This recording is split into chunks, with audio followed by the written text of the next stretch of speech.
જે લોકો 30 વર્ષથી આ વિસ્તારમાં કે ગુજરાતમાં ભાજપના નેતા બનીને ફરે છે એને ગામ નથી મૂકવું પડ્યું, એ ગામમાં જ રહે છે અને પોળા થઈને ફરે છે. સૌથી મોટી સમસ્યા એ છે કે રાજનીતિમાં કોઈ હારો માણસ, એટલા માણસો રહેતા હતા એટલા જ અત્યારે રહે છે કે ઓછા રહે છે? ભાઈ એવું કયો, ઓછા છે કે વધુ? બેયના ખતરા થઈ ગયા. એટલે હું આ વિશ્વાસ સાથે મારી વાત પૂરી કરું છું. આટલા બધા જણાએ આટલી ધીરજ ગંભીરતાથી મારી વાત સાંભળી, મારા માટે બહુ ગર્વની બાબત છે કે અમને તમે સાંભળ્યા. અત્યારે કોઈ કોઈનું સાંભળે નહીં એવો જમાનો છે, અને એમાંય તમે મારી વાત સાંભળી એટલે હું તમારા બધાનો ખૂબ ખૂબ આભાર વ્યક્ત કરું છું. ભારત માતા કી જય! જવાન જય જવાન! ખૂબ ખૂબ આભાર. ફોર્મ ખેંચી લ્યો. હવે તમે મને એમ કહો કે આ દેશમાં ફોર્મ ભરવાનો અધિકાર કોને અપાયો? અંગ્રેજો હતા તો બિનહરીફ થતા હતા, એની સામે ફોર્મ ભરાય એમ હતું નહીં. દેશમાં મહાત્મા ગાંધી, સરદાર પટેલ, બાબા સાહેબ આંબેડકર, નહેરુજી, અનેક મહાપુરુષોએ આખી જિંદગી હોમી દીધી. તેથી આઝાદી આવી. આઝાદી આવી એનો અર્થ એટલો તો કઈ ગમે ની ફોર્મ ભરી શકે. એને બદલી શકશો. તમારામાં એ શક્તિ છે કે તમે ધારો તો તમારી હાલત બદલી શકો, અને તમે જો બદલવા નહીં માંગો તમારી હાલત, તો ભગવાન આપણી હાલત નહીં બદલી શકે. તમારે જ નક્કી કરવું પડશે કે હાલત બદલવી છે કે નહીં.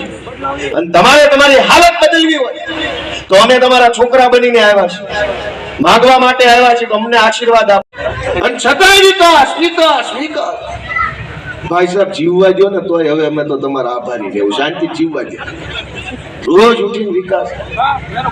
હું તમને એટલી વિનંતી કરું છું મારા બધા વડીલો, યુવાનો, દોસ્તો, કે અમે બધા બહુ નાના માણસો છીએ રાજનીતિમાં. મારી પોતાની ઉપર 30 FIR કરી ભાજપ. નવો રાજકારણમાં હોનાની ઘડિયાળું પહેરાવી દીધી છે, લઈ જશે.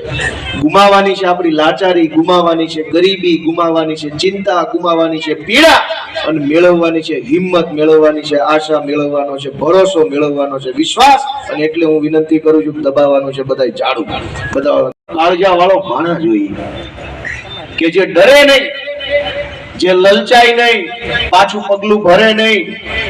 એવો જે માણસ હોય એના હાથમાં નેતૃત્વ આવે તો ઈ માણસ કઈક પ્રશ્ન ઓછા કરવાની કોશિશ કરે.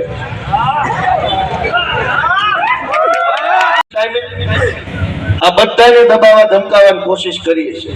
ચૂંટણીમાં ઉભા રહ્યો તો આપણા સમાજના આગેવાનના ફોન આવે, બટા તે બહુ ન કરવાની કરી, તારે ન કરાય. કેમ? તમારે જ ગામને ઊંટિયા ચડાવવું છે? અમે આગળ આવી તમને વાંધો છે? હું નવો રાજકારણમાં આવ્યો તો અમારા સમાજ લેખિતમાં મંત્રીએ સહી સાથે, આ કેમેરામાં કહું છું, કોઈ હોય તો કહી દે ભાજપ વાળો કે આ વાત ખોટી છે, તો હામો બેસી જાવ ખુરશી પર. તો તમે મને એમ કહો કે આ કોનો લાભ માટે આ હાલે છે? આ બધું આ કોને? ગરીબો માટે હાલે છે કે વચેટિયાઓ માટે? ભૂલ કરે છે. ભૂલ તો અમે 30 વર્ષ કરતા હવે સુધારવાની શરૂઆત કરી, ત્યાં તમને વાંધો પડ્યો. આપણા છોકરા આગળ આવે તો ભાજપ કોંગ્રેસને બિલકુલ ગમતું નથી. હું આજે નાના પરિવારનો માણસ, હું આગળ આવ્યો. ચૂંટણી અમારા નસીબમાં નહીં હોય તો અમે હારી જશું, કઈ વાંધો નહીં. હારી ગયા તો હારી ગયા, આવતી ચૂંટણીએ ઉભા રહેવું. પણ તમને કેમ બીક લાગે છે ચૂંટણીની? કેમ ફોર્મ પાછા ખેંચાવીને બિનહરીફ જીતવા માંગો છો?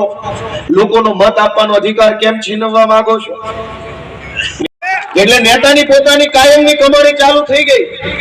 ગોપાલભાઈ ને તમે એટલે મત આપ્યો તો ગોપાલ તું અમારો છો, અમારા માંથી આવે છો, અમારા ગામનો છો, અમારી નાતનો છો, તું કઈક અમારો હારું વિચારીશ. જા સરકારમાં એક નિહાળ બનાવડાય.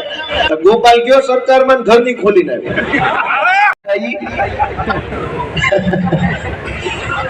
વિધાનસભામાં હું ગયો, મેં ત્યાં એક પ્રશ્ન પૂછ્યો લેખિતમાં. સરકારના મંત્રીએ મને લેખિતમાં જવાબ આપ્યો. મેં એમ પ્રશ્ન પૂછ્યો કે આખા ગુજરાતમાં ભાજપની સરકાર એમ કહે છે કે અમે ગરીબોને મફત અનાજ આપીએ છીએ. અમારા ઉમેદવારોને અપહરણ કરાવવાની કોશિશ કરી. પોલીસે એમાં ટેકો આપ્યો, ગુંડાઓએ ટેકો આપ્યો, પૈસાની ઓફર કરી, FIR કરી, અને ફોર્મ પાછા ખેંચી લો જેથી કરીને ભાજપ બિનહરીફ થઈ જાય એવી કોશિશ કરી. પાર્ટીના બધા નેતા આવશે. અમે તો પહેલી વખત વાળા, કેમ કે અમારી પાર્ટી નવી છે. આ અમારું એવું નથી કે દર ચૂંટણી આવી જાય. પહેલી વાર આવ્યા છો અને પહેલી વાર આવ્યા તો અમે વાત શું કરી? તમારા મુદ્દાની વાત કરી, શિક્ષણની. પાછો વળી જાય 1 FIR 2 FIR 3 FIR 4 FIR 5 FIR 30 FIR કરી. મહેસાણા જેલમાં ગયો, આણંદની જેલમાં, વિજાપુરની જેલમાં, સુરતની જેલમાં, અમદાવાદની જેલમાં, ગાંધીનગરની જેલમાં, ભાવનગરની જેલમાં, બધી જ જેલમાં જઈ આવ્યો. તમે જે નેતાને સરકારી શાળા બનાવવા મત આપો છો એ પ્રાઇવેટ શાળા બનાવીને પાછો આવે છે.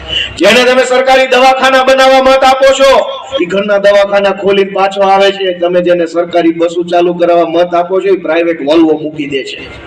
મેં તને મત આપ્યો, તું જા સરકારમાં, તારી સરકારને કે અમારા ગામમાં નિશાળ બનાવે જેથી કરીને આપણી નાતના બધા છોકરાને એમાં ભણાવીને ભણી ગણીને છોકરા આગળ વધે. આ હાટું જ મત હોય. આ શું થયું?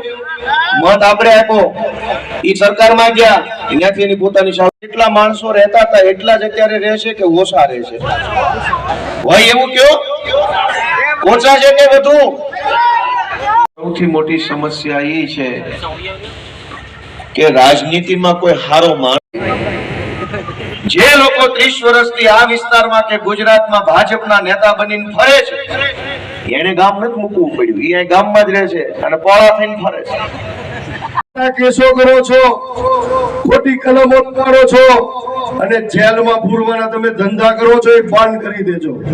કારણ કે આ વિધાનસભા પહેલાની સેમી ફાઇનલ છે મિત્રો. તાલુકા પંચાયત, જિલ્લા પંચાયત, વિધાનસભા પહેલાની સેમી ફાઇનલ છે. ગુજરાતની જનતાનો આત્મા જાગી ગયો છે.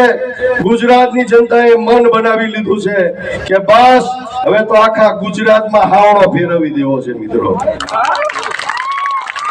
ત્યારે મિત્રો આવનારા દિવસોમાં 2017 થી થયેલી ચૂંટણી છે, દાદાગીરીથી થયેલી ચૂંટણી છે. ઉમેદવારોને ડરાવી ધમકાવી, એના પરિવારોને ડરાવી ધમકાવી, એના સગાવાલાઓને ડરાવી ધમકાવી, એના ધંધા રોજગાર બંધ કરાવવાની બીક આપી, એના સગાઓને નોકરી 29 માં કરશું. અને આ બિલ છે મિત્રો નારી સશક્ત બેયના ખતરા થઈ ગયા.